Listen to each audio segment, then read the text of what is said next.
জয়রাম, জয় গোবিন্দ, রামবাই স্মরণে ফণীন্দ্র কুমার মালাকার। বাংলাদেশে অবস্থিত পূর্ব নোয়াখালীর বর্তমান ফেনী জেলার অন্তর্গত ফেনী শহরে ঠাকুর শ্রী শ্রী রামচন্দ্রদেব একদা সময়ে সময়ে যাতায়াত ও অবস্থান করিতেন।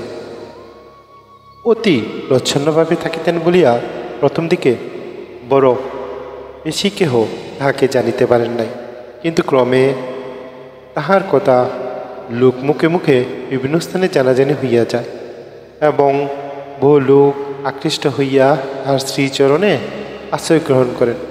প্রথম দিকে অল্প 2-4 জনের মধ্যে ফেনীর তদানীন্তন মহকুমার হাকিম কবি নবীনচন্দ্র সেন মহাশয় লোকমুখে ঠাকুরের পরিচয় পাইয়া গিয়াছিলেন এবং নিজ আত্মজীবনীতে সন্নিবিষ্ট তাহার লিখিত একটি প্রবন্ধে উল্লেখ হইতে শ্রী শ্রী রাম ঠাকুরের পরিচয় সে সময় বাহিরে প্রকাশ হইয়া পড়ে।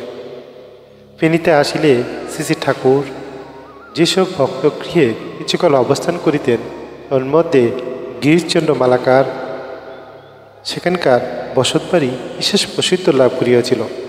বহু পুণ্যার্থী ব্যক্তি উক্ত বাড়িতে বিভিন্ন স্থান হইতে ঠাকুর দর্শনে আসিতেন। গিরিশবাবু পরিবারস্থ সকলেই ঠাকুরের সেবা যত্ন করিতে সতত উন্মুখ থাকিতেন। তাহার তৃতীয় পুত্র ফণীন্দ্র কুমার মালাকার প্রায়শই ঠাকুরের কাছে খুব কাজে থাকিতেন। ঠাকুরের আসা যাওয়া, চলাফেরা, ক্রিয়াকলাপ ও কথাবার্তা যা কিছু নিজে বাড়িতে দেখিতেন ও শুনিতেন সব কিছু সঙ্গে সঙ্গে লিখিয়া রাখিতেন। অতি খুঁটিনাটি বিষয়েও তিনি লেখা হইতে বাদ দেন নাই। ঠাকুর দর্শনে সময়গত ভক্তবৃন্দের মধ্যে কাহারও কাহারও ব্যক্তিগত বিষয় তাহাতে কিছু কিছু লেখা হইয়া গিয়াছে। মৃত্যুর অল্প কিছুদিন পূর্বে ফণীন্দ্র কুমার বাবু ডায়েরিখানা 1 কপি কবিলের দামে দিয়া দেন। ইচ্ছা ঠাকুরের কথা প্রকাশ করা। সেই ডায়েরিখানাই পুস্তক আকারে সম্পাদনা করিয়া বর্তমানে বইখানা কবিলের দামে প্রকাশিত হইল। উক্ত বই হইতে 2য় অধ্যায়ের পাঠ আজকে। জয়রাম, জয় গোবিন্দ। গুরুচরণে রইল শতকোটি প্রণাম। প্রণাম রইল প্রিয় ভক্তবৃন্দের প্রতি। রামবাই স্মরণে 2য় অধ্যায়, পৃষ্ঠা সংখ্যা 24। 1340 সনে বৈশাখ মাসের শেষে আগে ফেনী বাড়ির পূর্ব ভিটায় দালানের উপর 2 তালা নির্মিত হইল। উদ্দেশ্য, 2 তালার বারান্দায় প্রকোষ্ঠে কৈবল্যনাথের বিগ্রহ সেবা পূজা হইবে এবং তৎসংলগ্ন পূর্ব দিকে 2টি প্রকোষ্ঠ ঠাকুর ব্যবহার করিবেন। বিখ্যাত শিল্পী ইন্দ্রভূষণ চক্রবর্তীর দেওয়ালের গায়ে নানান দৃশ্যগুলি আঁকিয়া দিলেন। তাহাতে প্রকোষ্ঠের সৌন্দর্য বহুলাংশে বর্ধিত হইল। কিছুদিন পর শ্রীহস্ত লিখিত একখানা পত্র পাওয়া গেল। পত্রে লেখা ছিল, শ্রী হরিৎ শরণং পরম কল্যাণবরেষু শ্রীমান গিরিশচন্দ্র মালাকার। 26শে জ্যৈষ্ঠ। ভগবানের দয়ায় আপনি স্বজন সগম পরিবৃত্ত হইয়া আনন্দে থাকুন হি প্রার্থনা। আমি কিছুদিন যাবৎ এখানে অক্ষয় কুমার মজুমদার মহাশয়ের নিকট আছি। দেহটি ভালো যাইতেছে না। প্রারব্ধ দণ্ডে পড়িয়া পায়ে বাতের বেদনায় ভুগিতেছি। সময়ে সকলই হয় তজ্জন্য ধৈর্য অবলম্বন ধর্ম। অং শ্রী রামচন্দ্র। পিতা ঠাকুরের নির্দেশ অনুযায়ী বরদা অক্ষয়বাবুর ঠিকানায় ঠাকুরকে জানাইলেন, 2 তালায় ঠাকুর ঘরে কাজ শেষ হইয়াছে। 2 তালায় ঠাকুর ঘরে ঠাকুর বিগ্রহ কোন দিন নেওয়া হইবে তাহার আদেশ প্রার্থনা করিলেন। কিছুদিন পর গুষ্ঠচরণ বণিক কলকাতা হইতে আসিয়া জানাইলেন, ঠাকুর বিগ্রহ 2 তালার মন্দিরে ঝুলন পূর্ণিমার দিনে নেওয়ার জন্য আদেশ দিয়াছেন। ঠাকুর এই উপলক্ষে এখানে আসিবেন কিনা তিনি বলিতে পারিলেন না। বরদা সেদিন ডাকযোগে পিতা ঠাকুরের নাম দিয়া ঝুলন পূর্ণিমার পূর্বে ঠাকুর এখানে উপস্থিত হইবেন ইহার জন্য প্রার্থনা জানাইয়া পত্র দিলেন। 22শে শ্রাবণ, ঝুলন পূর্ণিমা। গুরু ভ্রাতারা একত্রিত হইয়া স্থির করিলেন, ঠাকুর বিগ্রহ প্রতিষ্ঠার দিন নাই 4 প্রহর কীর্তন সহযোগে মধ্যাহ্ন পূজা, আরতি ও ভোগ অন্তে মহাপ্রসাদ বিতরণ হইবে। 3 দল কীর্তনিয়া ঠিক করা হইল। ঠাকুর বলিলেন, কীর্তন করার ইচ্ছা সাধু অসাধু, ভাবুক অভাবুক, ভালো মন্দ, পাগল উদাসী সকলেরই হয়। সকলে সমবেতভাবে যার যার ভাবে বিভোর হইয়া কীর্তন করবে। ভাবানন্দে কেউ গাইবে, কেউ নাচবে, কেউ ভূমিতে গড়াগড়ি দিবে, কেউ হাসবে, কেউ কাঁদবে, কেহ চিৎকার দিবে, কেহ মহাদেবের ন্যায় উদ্দণ্ড নৃত্য করিবে। চৈতন্যদেবও এরূপ কীর্তনানন্দে দেব দানব মানব পশু পক্ষী কীট পতঙ্গ তরুলতা সকলেরই মোহিত করেছিলেন।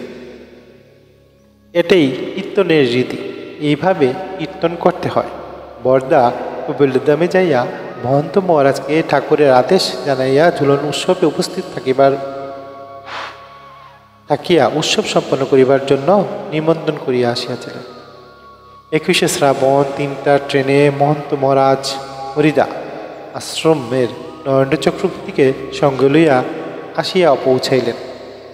সন্ধ্যায় কীর্তন সহযোগে হরিদা গঙ্গা আবাহনপূর্বক পূজারতি ভোগ নিবেদন করিলেন। ভোর 4টায় নামযজ্ঞ আরম্ভ হইল। নাম কীর্তন সহকারে হরিদা নিচের ঠাকুরঘর হইতে ঠাকুর বিগ্রহ লইয়া দোতলা শ্রীমন্দিরে প্রবেশ করিলেন। তারপর পূজা আস্তে মঙ্গলারতি করিয়া ভোগ নিবেদন করিলেন। দিবা 8টায় হরিদা পূজা বসিলেন। পূজা শেষ করিয়া আরতি করিলেন এবং 10:30টায় ভোগ নিবেদন করিলেন। 11টায় বুক সারিয়া বাহির হইলেন। 12:30টায় মহাপ্রসাদ বিতরণ আরম্ভ হইল। জয়রাম জয় গোবিন্দ। দিবা 1টার সময় ডক্টর কৈলাসচন্দ্র মজুমদার সহ দয়াল ঠাকুর আসিয়া পৌঁছাইলেন। সকলে মহা আনন্দে প্রণাম করিলেন। শ্রীদেহে কেমন আছে জানিতে চাইলে ঠাকুর বলিলেন, আমার চোখ দুটোতে ছানি পড়তেছে, ভালো দেখতে পাই না। আমি বলিলাম, ফেনী টাউন হইতে অধিক দূর নয়, কুলগাজী নামক স্থানে আমাদের একজন গুরু ভাই চোখের ভালো চিকিৎসা করেন, সরকারি ডাক্তার। ঠাকুর বলিলেন, দেখি কি হয়। পিতা ঠাকুর তখন বলিলেন, বাবা আর ঝুলন পূর্ণিমা, সকালে সকলের ইচ্ছা আপনাকে ঝুলন দুলাইয়া আনন্দ করিবে। ঠাকুর বলিলেন, আমার কোনো স্বতন্ত্র ইচ্ছা নাই, আমি আপনাকেও ইচ্ছা চালিত হই, দুলাইতে চাইলে দুলাইবেন। ঠাকুর বিগ্রহের সম্মুখে উন্মুক্ত বারান্দায় ঝুলন দুলা অতি সুন্দরভাবে সুসজ্জিত করা হইল। দুলায় ঠাকুরকে চারিদিক হইতে যাহাতে সুস্পষ্ট রূপে দর্শন করা যায়, এর জন্য উজ্জ্বল আলোর সজ্জায় ব্যবস্থা রহিয়াছে। সন্ধ্যা 6টায় হরিদা ঝুলন পূজা আরম্ভ করিয়া রাত্রি 8টার পূর্বে ভোগারতি সমাপ্ত করিলেন। এতক্ষণ কীর্তন নিচে চলিতেছিল। এখন প্রমোদবাবু, মধু মুখার্জি, বিমল দে এবং আরও বহু কীর্তনিয়া উপরে কীর্তন আরম্ভ করিলেন। হরিদা ঠাকুর বিগ্রহ ঝুলন দুলায় আনিয়া বসাইয়া দুলাইয়া দিয়া দুল আপনা হইতেই ঠাকুর বিগ্রহ সহকারে দুলিতে লাগিল। দোলার চারিদিকে প্রদক্ষিণ ক্রমে কীর্তন চলিতেছিল। 15-20 মিনিট দুলাইয়া হরিদা ঠাকুর বিগ্রহ লইয়া গিয়া আসনে বসাইলেন। কৈলাসদা ঠাকুরের নিকট গিয়া প্রণামপূর্বক নিবেদন করিলেন, বাবা, আমাদের ইচ্ছা আপনাকে ঝুলন দুলাইব। ঠাকুর বলিলেন, বেশ, নিয়া চলেন। কৈলাসদা ঠাকুরকে কুলে লইয়া উত্তরমুখী করিয়া দুলায় বসাইলেন। ব্রজের কৃষ্ণ ঝুলন দুলাই বসিলেন। ওগো তোরা দেখিবে যদি আয়, ঝুলনে জ্বলিছে রাম রায়।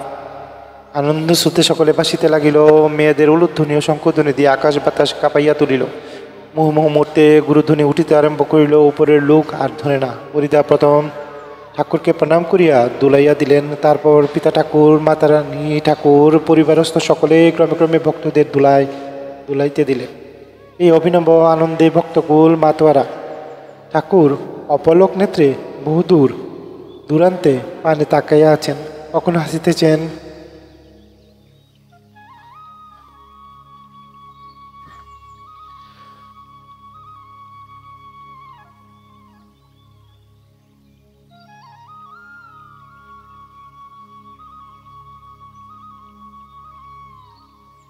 সুমধুর স্বর্গীয় স্বরূপে চারিদিকে আমোদিত হইয়া উঠিল।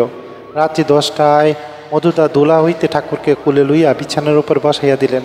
ঠাকুরের জ্বলনোৎসব পরমানন্দ সহকারে সমাপ্ত হইল। পরের দিন প্রাতে বহু ভক্তের সামনে ঠাকুর বলিতে শুরু করিলেন, কর্তৃত্ব করতে যাইয়া কেবল কর্মফল বৃদ্ধি করে, এ ঋণ সুদ হয় না বললেই জন্ম মৃত্যু উপভোগ করে। ভবসাগর কারণ হয় না। ভব কি? ভব হইল আমি ও আমার। এই আমি এবং আমার মধ্যে আকৃষ্ট হইয়া জীব অহংজ্ঞানে চিরকাল ঘুরিয়া বেড়ায়। মরুভূমির আকর্ষণ শেষ হয় না,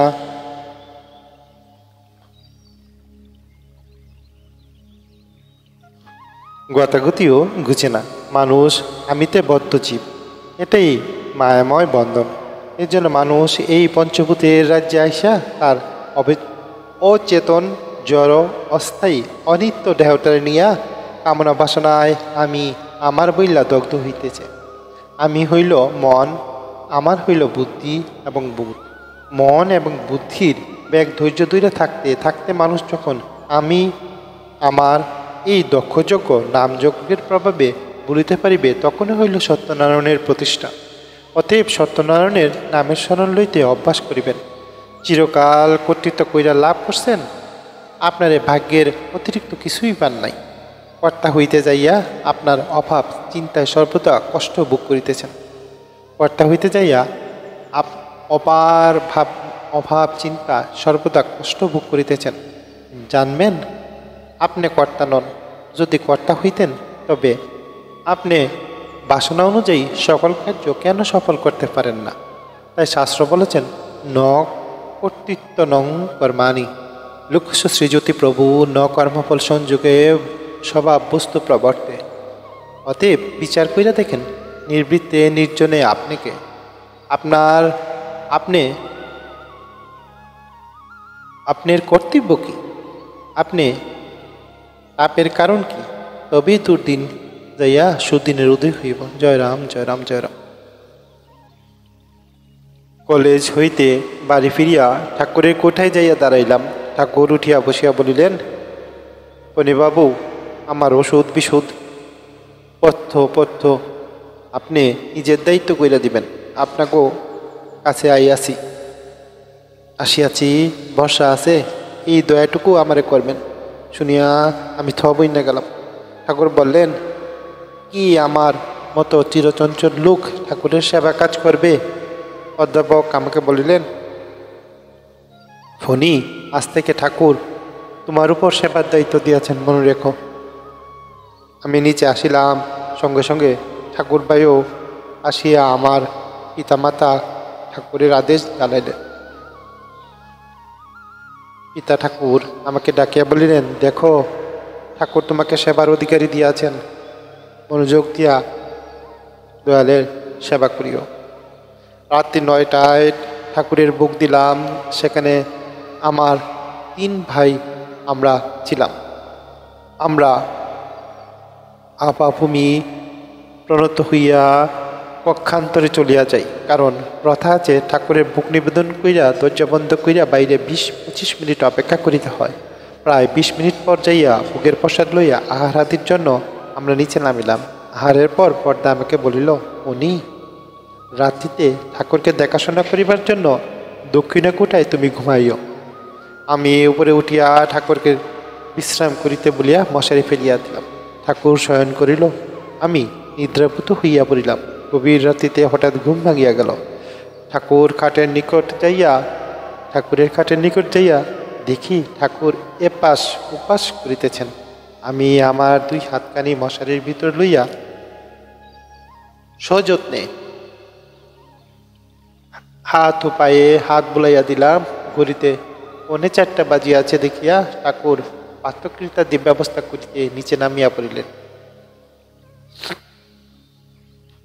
হাত পা ধুইয়া বুলাইয়া দিলাম। ঘড়িতে 4:45 বাজিয়াছে দেখিয়া ঠাকুরের পাত্রকৃতাদির ব্যবস্থা করিতে নিচে নামিয়া গেলাম। সকাল হইতে 1-2 করিয়া ভক্ত সমাগম হইতে লাগিল। 9টার কাছাকাছি ঠাকুর ঘরে যাইয়া দেখি আমার পিতামাতা, ঠাকুর ভাই প্রভৃতি সহ 20-25 জন বসিয়া ঠাকুরের উপদেশ শুনিতেছে। আমি সকলের পিছনে দাঁড়াইলাম। ঠাকুর বলিতে লাগিল, গতকাল রাত্রে গভীর রাতে কে একজন আমার কাছে এসে অনেকক্ষণ সেবা পরিচর্যা করছেন। তিনি আসার আগে ছটফট করিতেছিলাম। তিনি আইসা শান্তি দিয়াছেন। রাত্র 12টা থেকে 3টা পর্যন্ত দেবতারা মর্তলোকে আইসা ভ্রমণ করেন। তখন যারা যোগ সাধ্য সাধনে প্রবৃত্ত থাকেন দেবতারা তা দেখেন এবং যোগ সাধনের ব্যাপারে অদৃশ্যের সহায়তা করেন ও আশীর্বাদ করে যান। তাগর দেহ সৌরভ কোনো কোনো ক্ষেত্রে সাধক পায়। মর্তলোকে যে কোনো সৌরভ তাগ দেহ সৌরভের নিকট অতি তুচ্ছ। মর্তলোকের যে কোনো সৌরভ তাগ দেহ সৌরভের নিকট অতি তুচ্ছ। ঠাকুর নীরব রহিলেন। সকালে ঠাকুর প্রণাম করিয়া চলিয়া গেলেন। ভোগের সময় নিকটবর্তী আমি ঘর ঝাড়ু দিতে দিতে মনে মনে বলিতে লাগলাম, ঠাকুর আমাকে লজ্জা দিও না প্রভু। ঠাকুর হাসিয়া বলিলেন, আমি সকলের অন্তরের কথা জানি, তবু একজনের কথা অপরজনরে বলি না। এটা আমার স্বভাব নয়। মনে রাখবেন, লাজ মান ভয় থাকতে নয়, শিশুর ন্যায় সরলতায় আমি ভালোবাসি। আমি বাইরের কিছু দেখি না। একটু সময় চুপ করিয়া থাকিয়া পুনরায় বললেন, চোখের রোগ ক্রমেই বাড়ছে। আমারে একবার অন্ধ না কইরা ছাড়ব না। চট্টগ্রামে যামু, সেখানে গিয়া ডাক্তার দেখায় ওষুধ নিব। আবার অন্ধ অবস্থায় এইখানে থাকুম। আমি অমনি শ্রী পদপাদ্যে প্রণাম করিলাম। ভাদ্র মাসের 14 তারিখ বিধুবাবু ও বরদা ঠাকুরসহ চট্টগ্রাম অভিমুখে রওনা হইল। জয় গুরু, জয় রাম। 3য় অধ্যায় শেষ। জয় রাম, জয় গোবিন্দ। পত্রপাঠে ত্রুটি মার্জনীয়। গুরুভ্রাতা গুরু ভগিনী ঠাকুরের পাঠ পড়ার কালে প্রচণ্ড আবেগের কারণে ভুল ত্রুটি হইয়াছে। জয় রাম, জয় গোবিন্দ। গুরু আশীর্বাদ সবার উপর বর্ষিত হোক। গুরু আশীর্বাদে জগৎ আলোকিত হোক। সবাই খুব ভালো থাকবেন পরবর্তী কথার জন্য। জয় রাম, জয় Govinda.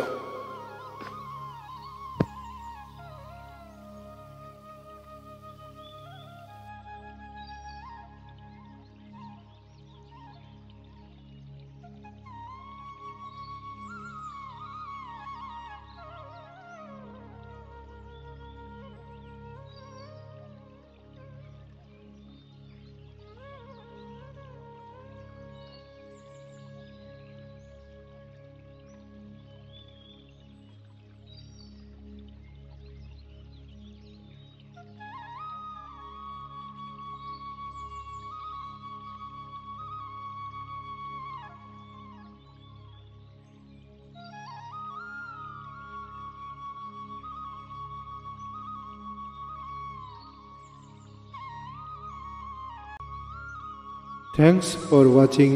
Please like, share and subscribe Sri Sri Ram Thakur Ugan Ganer Bhuban YouTube channel for more videos.